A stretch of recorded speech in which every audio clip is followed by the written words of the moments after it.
আমরা করবচার আজকের পর্বে তোমাদের সবাইকে শুভেচ্ছা জানিয়ে শুরু করছি আমাদের আজকের আয়োজন। তোমাদের সাথেই আছি আমি সিনথিয়া জান্নাত। প্রতি পর্বের মতো শুরুতেই জানিয়ে দিচ্ছি এই সপ্তাহের সংবাদ শিরোনামগুলো। শিশুদের বিকাশের জন্য প্রয়োজন সহশিক্ষা কার্যক্রম।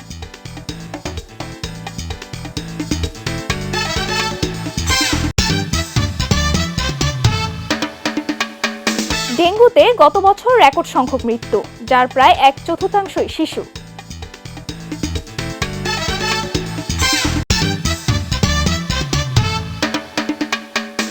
দেশে ভিটামিন ডি থেকে বঞ্চিত প্রায় 70% নারী ও 22% শিশু। এবারে বিস্তারিত। শিশুর সঠিক বিকাশে বেড়ে ওঠার কয়েকটি ধাপের একটি এখন সহশিক্ষা কার্যক্রম। কিন্তু বর্তমানে প্রায়ই শিক্ষক ও অভিভাবকেরা শিশুদের সহশিক্ষা কার্যক্রম চর্চায় নিরুৎসাহিত করার চিত্র দেখা যায়। বিশেষজ্ঞরা বলছেন, শিশুর সঠিক বুদ্ধিভিত্তিক বিকাশে সহশিক্ষা কার্যক্রমের ভূমিকা তুলনামূলক অনেক বেশি। বিস্তারিত সৈয়দা সাদিয়ার রিপোর্টে। সকাল আমার গেল মিছে, বিকেলে যে রয় তারি পিছে গো, বেদনা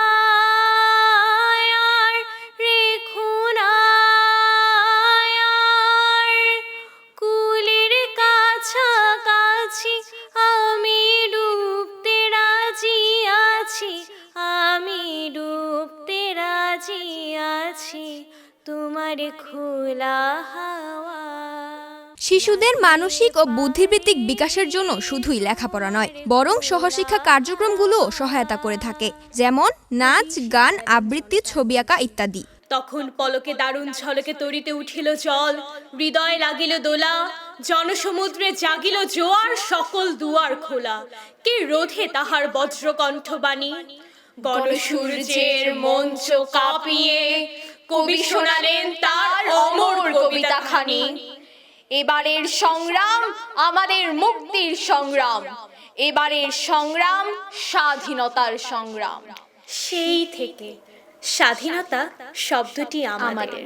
স্বাবলম্বী হয়ে উঠতে একটি শিশুর লেখাপড়ার পাশাপাশি নানা পাঠসহায়ক কর্মসূচিও প্রয়োজন। প্রথম হচ্ছে আর কি প্যারেন্টস বলতে যে পড়ালেখা হচ্ছে বাদ দিয়ে হচ্ছে এক্সট্রা কারিকুলাম করলে পড়ালেখার রেজাল্ট খারাপ হবে কিনা, কিন্তু পরে দেখা যায় যখন আমি হচ্ছে তাল মিলিয়ে চলতে পারি, অর্থাৎ পড়ালেখাও যখন ভালো রেজাল্ট করছি, আবার এক্সট্রা কারিকুলাম যেমন গান, নাচ এগুলাতেও হচ্ছে আমি ভালো করছি, তখন প্যারেন্টস হচ্ছে উৎসাহ দিত। খালি পড়ার দিকে মনোযোগ দিতাম আর এগুলো না করতাম তাহলে শিখতে পারতাম না। আমার এক্সট্রা কারিকুলারের জন্য আমি যত শিক্ষকের কাছে গিয়েছি তারা সবাই হেল্পফুল এবং সাপোর্টিভ ছিল, এবং তারাও আমার দিকটা বুঝতে পেরেছে যে আমার পড়ালেখার দিকে মনোযোগ দিতে হবে। নিজেদেরকে উন্নত করার জন্য আমাদের পড়ালেখা যেরকম দরকার তেরকম কিন্তু সহশিক্ষা কার্যক্রমও দরকার। গার্জিয়ানদের কথা না শুনলে আবার হয় কি দেখা যায় ওরা আবার টিচার্সদের কাছে নিয়ে যায়, তো টিচাররা করে কি তখন টিচাররাও একটা প্রেশার দেয়, তো তখন এই দুইটা সাইড মিলিয়ে দেখো আমাদের ব্যালেন্স করা হয় না, তো আমরা পিছিয়ে যাই। গার্জিয়ানরাও নিষেধ করে, আবার টিচার্সরাও বলে যে এগুলোতে বেশি মনোযোগ দেওয়ার দরকার নেই, পড়াশোনাতে বেশি মনোযোগ দাও। অধিকাংশ ক্ষেত্রে দেখা যায় অভিভাবকেরা সহশিক্ষা কার্যক্রমগুলো থেকে শিক্ষা গ্রহণ করাটাকেই বেশি গুরুত্বপূর্ণ বলে মনে করেন। তবে কেউ কেউ মনে করেন শিক্ষা গ্রহণের পাশাপাশি সহশিক্ষা কার্যক্রমগুলোও শিশুদের চিন্তা শক্তির বিকাশ ঘটায়। জীবনে বড় হতে হলে প্রথমে পড়াশোনাটাই সবচেয়ে প্রয়োজন, আর পাশাপাশি এটা মানসিক গ্রোথের জন্য আমরা এক্সট্রা কারিকুলামটা রাখবো।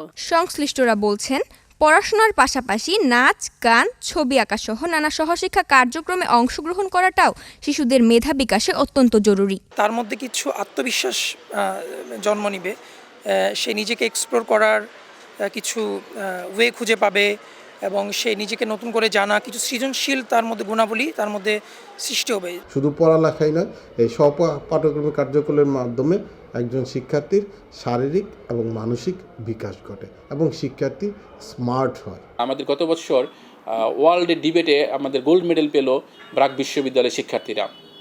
তাহলে এই যে শিক্ষার্থীরা ওয়ার্ল্ড রেকর্ড করলো, সেটা কিন্তু একাডেমিক্যালি নয়, সেটা কিন্তু সহশিক্ষা কার্যক্রমে সারা পৃথিবী বাংলাদেশকে চিনল। শিশুদের একটি সুষ্ঠু ভবিষ্যতের জন্য সহশিক্ষা কার্যক্রমের চর্চাও জরুরি। তাই তো অভিভাবক ও শিক্ষকদের উৎসাহই পারে শিশুদের সুন্দর ভবিষ্যতের পথ সুগম করতে।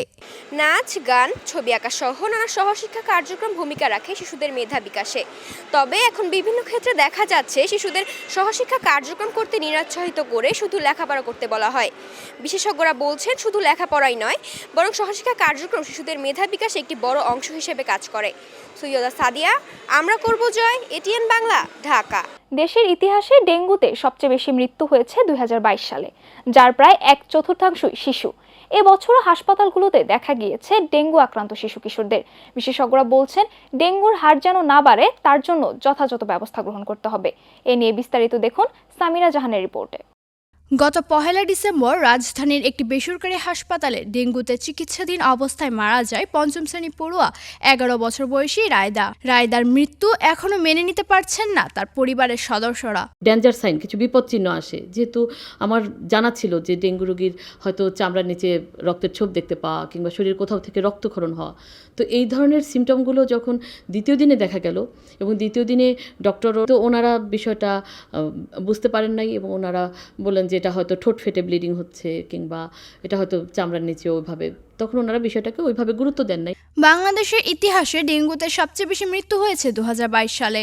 এবছর ডেঙ্গুতে মারা যায় 281 জন। স্বাস্থ্য অধিদপ্তরে রোগ নিয়ন্ত্রণ শাখার হিসেব বলছে এর মধ্যে 67 জন শিশু, যা মৃত ব্যক্তিদের প্রায় 1/4। রোগ নিয়ন্ত্রণ শাখার হিসেব বলছে গত বছর আক্রান্ত হয়ে হাসপাতালে ভর্তি হয়েছিল 62,382 জন, যার মধ্যে শিশুর সংখ্যা ছিল প্রায় 14,972 জন। তবে এখন পর্যন্ত এই সংখ্যা নিয়ন্ত্রণে আনা সম্ভব হয়নি।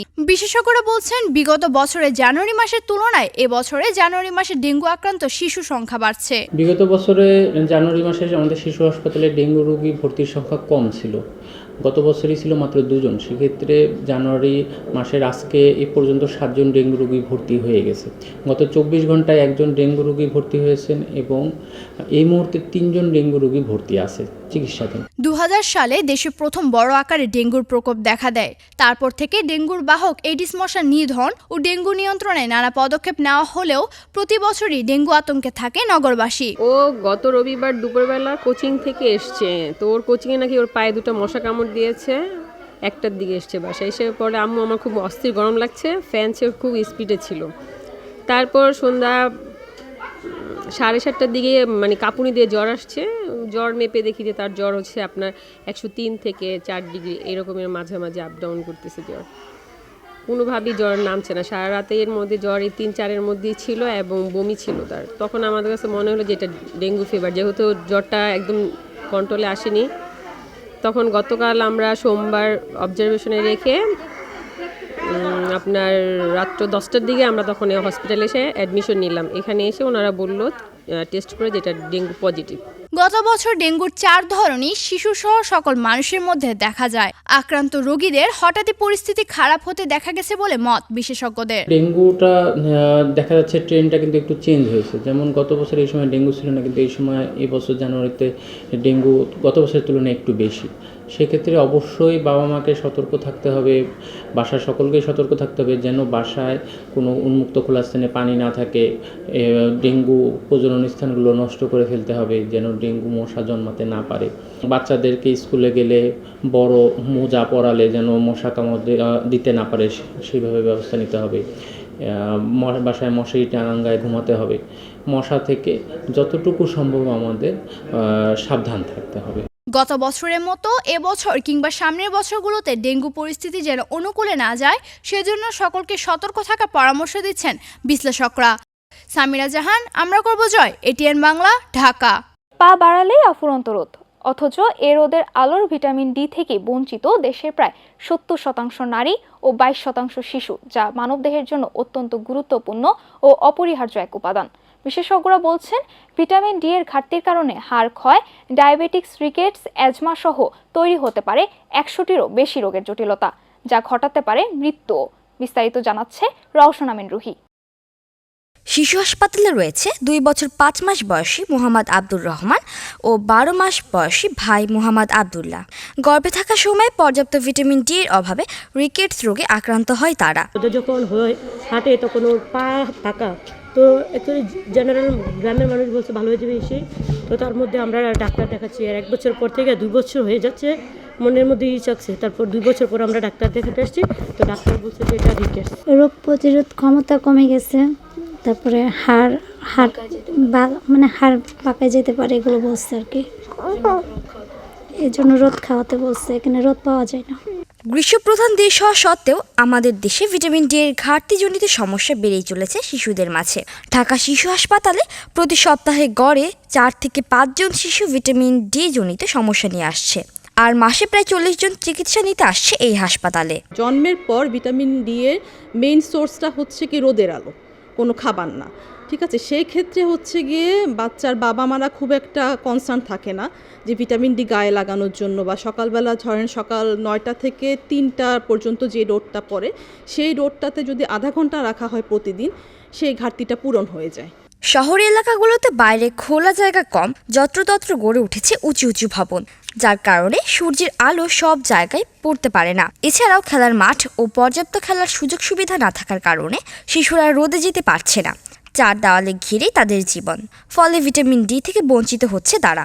ভিটামিন ডির একটা কাজ হলো শরীরের ক্যালসিয়ামটাকে মেনটেন করা, এবং ক্যালসিয়াম যদি মেনটেন না করতে পারি তাহলে আমাদের হাড় দুর্বল হবে এবং অন্যরকম সমস্যা হবে। কাজেই সেই জন্য আমাদেরকে ক্যালসিয়াম সাপ্লিমেন্ট দিতে হবে, অথবা যেই সব খাবারে, দুধ বা এই জাতীয় যেই সব খাবারে ক্যালসিয়াম পাওয়া যায় সেই খাবারগুলো আমাদের নিয়মিত খেতে হবে। বিশেষজ্ঞরা বলছেন ভিটামিন ডি আসলে একটি স্টেরয়েড হরমোন, যা শরীরের প্রোটিন তৈরিতে নিয়ন্ত্রণকারী ভূমিকা রাখে, এবং এর ঘাটতি হলে শিশু থেকে বয়স্ক সবারই নানান সমস্যা দেখা দিতে পারে। বেশি দিন এই রোগে ভুগলে রোগ প্রতিরোধ ক্ষমতা কমে শরীরের স্বাভাবিক বৃদ্ধি ব্যাহত হতে পারে, এমনকি মৃত্যু পর্যন্ত ঘটতে পারে। সূর্যের আলো থেকেই মেনলি ভিটামিন ডিটা আসে। আমরা বলে থাকি যে 90%, আর 10%-এর কম আসে খাবার থেকে। তবে খুব কম পরিমাণ খাবারের মধ্যে ভিটামিন ডি বিদ্যমান থাকে, যেমন হচ্ছে ডিমের কুসুমে থাকে, সামুদ্রিক মাছ, যে মাছগুলোতে অনেক বেশি তেল থাকে, তৈলাক্ত সামুদ্রিক মাছ, সাধারণত বলা হয় কড লিভার অয়েল আর কি, যেটা আমাদের দেশে অ্যাভেলেবেল না। সেজন্য আমাদের দেশের ক্ষেত্রে আমরা বলতে পারি সেটা হচ্ছে সূর্যের আলো। ভিটামিন ডি এর অভাবে ক্যালসিয়ামের অভাব হয়, ক্যালসিয়ামের অভাবে খিঁচুনি হয়, খিঁচুনি হয়ে তখন মেজর একটা প্রবলেম নেই। খিঁচুনি হলে যে কোনো সময় যে কোনো মৃত্যু হতে পারে। চিকিৎসকদের মতে সূর্য ভিটামিন ডি এর প্রধান উৎস, তাই শিশুদের প্রতিদিন কমপক্ষে 1.5 থেকে 2 ঘন্টা রোদ পোহানোর পরামর্শ তাদের। শুধুমাত্র রোদের আলো থেকে ভিটামিন ডি 90 থেকে 95% পূরণ করা সম্ভব হয়। তবে বিল্ডিংয়ে ঘেরা শহরে 4 দেওয়ালের মাঝে সূর্যের আলো প্রবেশের নেই তেমন কোনো সুযোগ, তাই শিশু কিশোররা ভুগছে ভিটামিন ডি এর অভাবে। তাই বিশেষজ্ঞরা বলছেন শিশুর পরিপূর্ণ পুষ্টিগুণ পেতে হলে ভিটামিন ডি অত্যন্ত গুরুত্বপূর্ণ। রওশন আমিন রুহি, আমরা গর্ব জয়, এটিএন বাংলা, ঢাকা। গত রবিবার নেপালের পোখারা আন্তর্জাতিক বিমানবন্দরে 72 আরোহী নিয়ে ইয়েতি এয়ারলাইন্সের একটি বিমান বিধ্বস্ত হওয়ার ঘটনা ঘটে, যেখানে এখন পর্যন্ত 68 জনের দেহাবশেষ উদ্ধার করা হয়। এক পরিসংখ্যান বলছে গত এক যুগে নেপালের অন্তত 8টি বিমান দুর্ঘটনা হয়েছে, যাতে যাত্রী ও ক্রু মিলে 166 জন নিহত হয়েছে। আরও জানাচ্ছে জামিল হাসান শান্ত। 72 জন যাত্রী ও ক্রু নিয়ে ইয়েতি এয়ারলাইন্সের একটি বিমান কাঠমান্ডু থেকে পোখরা যাওয়ার পর অবতরণের সময় বিধ্বস্ত হয়। সেই সময় বিমানটিতে আগুন ধরে যায়। এটিআর 72 মডেলের 2 ইঞ্জিনের বিমানটিতে মোট 68 জন যাত্রী ছিলেন, যাদের 15 জনই ছিলেন বিদেশি নাগরিক। বিমান বিধ্বস্তের পরপরই নেপালের সেনাবাহিনী উদ্ধার অভিযান শুরু করেছে। এই বিমানটি 15 বছরের পুরনো ছিল বলে জানা যাচ্ছে। এখন পর্যন্ত নিহতের সংখ্যা বেড়ে 68। দুর্ঘটনার সময় পোখরা ভ্যালির আবহাওয়া বিমান ল্যান্ডিংয়ের পরিস্থিতি অনুকূলে ছিল না। তারপরও কেন দুর্ঘটনা ঘটল তা খতিয়ে দেখা হবে বলে জানিয়েছেন ওই কর্মকর্তা। তবে নেপালে বিমান দুর্ঘটনা একেবারে বিরল নয়। পরিসংখ্যান বলছে গত এক যুগে নেপালে অন্তত 8টি বিমান দুর্ঘটনা হয়েছে, যাতে যাত্রী ও ক্রু মিলে 166 জন নিহত হয়েছে। জামিল হাসান শান্ত, আমরা করব জয়, এটিএন বাংলা। প্রতি বছরের শেষে তুলনামূলক বেশি দর্শনার্থীর ভিড় লক্ষ্য করা যায় দেশের পর্যটন কেন্দ্রগুলোতে। তবে সাগরকন্যা, কুয়াকাটার সূর্য উদয় এবং সূর্যাস্ত দেখার জন্য প্রবল আগ্রহ দর্শনার্থীদের। তাই তো দূর দূরান্ত থেকে মনোমুগ্ধ করে এই দৃশ্য দেখার জন্য ছুটে আসে অনেকেই। পরিবারের সাথে শিশু কিশোরদের আনন্দের সময় কাটানোর অন্যতম স্থান এটি। তবে অসচেতনতার কারণে অনেকটাই অপরিষ্কার হয়ে যাচ্ছে কুয়াকাটার পরিবেশ। কুয়াকাটা ঘুরে রিপোর্ট করেছে তামিম আহমেদ বৃন্ত।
সূর্য উদয় থেকে সূর্যাস্ত দুটি দেখার জন্যই দর্শনার্থীদের ভিড় লক্ষ্য করা যায়।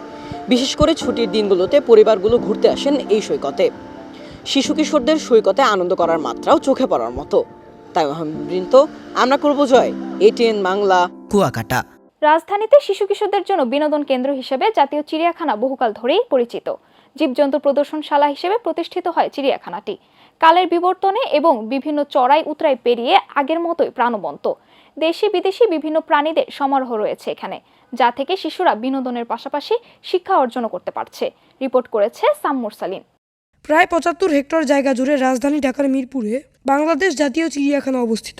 ১৯৫০ সালে ঢাকা হাইকোর্ট প্রাঙ্গণে অল্প সংখ্যক বন্যপ্রাণী নিয়ে বাংলাদেশে চিড়িয়াখানার যাত্রা শুরু হয়। শিশু কিশোরদের আনাগোনা এখানে চোখে পড়ার মতো। ছোট ছোট শিশুরা বাবা মায়ের হাত ধরে আসছে এখানে এবং খুব উৎসাহের সাথে বিভিন্ন পশু পাখি দেখছে। এখানে বাঘ, হরিণ, পাখি খুব মজাই লাগে। এসেছি দেখবো, অনেক মজাই লাগতেছে।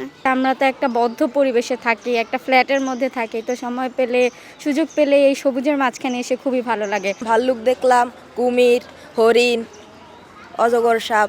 হরিণ দেখলাম, বাঘ দেখলাম, আবার সিংহ দেখলাম। ও তো অনেক খুশি হয়েছে, আর প্রথমবার দেখতেছি সেহেতু তো ভালো লাগবে, বুঝতে পারতেছেন। এখানে আমি গন্ডার আর ময়ূর দেখেছি। বাংলাদেশ জাতীয় চিড়িয়াখানার মূল আকর্ষণ পৃথিবীর বিখ্যাত রয়্যাল বেঙ্গল টাইগার হলেও এখানে ১৯১ প্রজাতির ২১৫০টি প্রাণী রয়েছে। এদের মধ্যে চিত্রা হরিণ, বানর, নীলগাই, সিংহ, জলহস্তী, গন্ডার, ভালুক, কুমির, জেব্রা, ফ্লেমিঙ্গো, কানিবক, পানকৌড়ি ও মাছরাঙা অন্যতম। আর প্রাণী জাদুঘরে রয়েছে প্রায় ২৪০ প্রজাতির স্টাফিং করা পশু পাখি। আমাদের চিড়িয়াখানাকে আমরা এই মৌসুমে আমাদের শিক্ষার্থীদের জন্য বিশেষভাবে প্রস্তুত করার চেষ্টা করেছি। আমরা চিড়িয়াখানাকে নতুন আঙ্গিকে সাজানোর চেষ্টা করেছি। আমাদের চিড়িয়াখানার সর্বত্র আমরা দর্শকদের জন্য দিক নির্দেশনামূলক সাইনবোর্ড স্থাপন করেছি। আমাদের খাঁচাগুলোতেও আমরা সাইনবোর্ড স্থাপন করেছি, যাতে আমাদের শিশুরা এই চিড়িয়াখানায় এসে তাদের বিনোদনের পাশাপাশি শিখতে পারে। আমাদের শিশুরা এখন চিড়িয়াখানাকে দেখে এনিম্যাল লাভার হিসাবে তারা গড়ে উঠবে, তাতে করে তারা সুনাগরিক হিসাবে গড়ে উঠবে, এটা আমরা প্রত্যাশা করি। প্রাণী বৈচিত্র্য সংরক্ষণ, শিক্ষা, গবেষণা এবং এ বিষয়ে গণসচেতনতা বৃদ্ধি ঢাকা চিড়িয়াখানা প্রতিষ্ঠার অন্যতম উদ্দেশ্য। জাতীয় চিড়িয়াখানা এখানে বাঘ, সিংহ, হরিণ, জিরাফ দেখার জন্য শিশু কিশোরদের আনাগোনা বেশ লক্ষ্য করা যায়। দর্শনার্থীদের অসচেতনতায় পশু পাখির জন্য কোনো ক্ষতি না হয়। এছাড়াও চিড়িয়াখানার পরিবেশ পরিষ্কার পরিচ্ছন্ন রাখার পরামর্শ দিচ্ছে চিড়িয়াখানা কর্তৃপক্ষ। সাম্মুর সালিন, আমরা করব জয়, এটিএন বাংলা, ঢাকা। দেখতে দেখতেই শেষ হয়ে গেল আমরা করব জয়ের জন্য নির্ধারিত সময়। তোমাদের ভালো লাগা, মন্দ লাগা কিংবা কোনো বিষয়ে পরামর্শ থাকলে আমাদের কাছে চিঠি লিখে জানাতে পারো। আমাদেরকে চিঠি লিখবার ঠিকানা: পরিচালক, আমরা করব জয়, ATN Bangla, multimedia production company limited, ওয়াসা ভবন, ২য় তলা, ৯৮ কাজী নজরুল ইসলাম এভিনিউ, কারণ বাজার, ঢাকা ১২১৫, বাংলাদেশ। এছাড়াও তোমরা চাইলে আমাদের কাছে ইমেল করতে পারো। আমাদের ইমেল অ্যাড্রেস atn.amrakorbojoy@gmail.com। বন্ধুরা, তোমরা চাইলে সামাজিক যোগাযোগ মাধ্যম ফেসবুকেও আমাদের সঙ্গে সংযুক্ত থাকতে পারো। আমাদের ফেসবুক পেজ লিংক facebook.com/ekj.atn।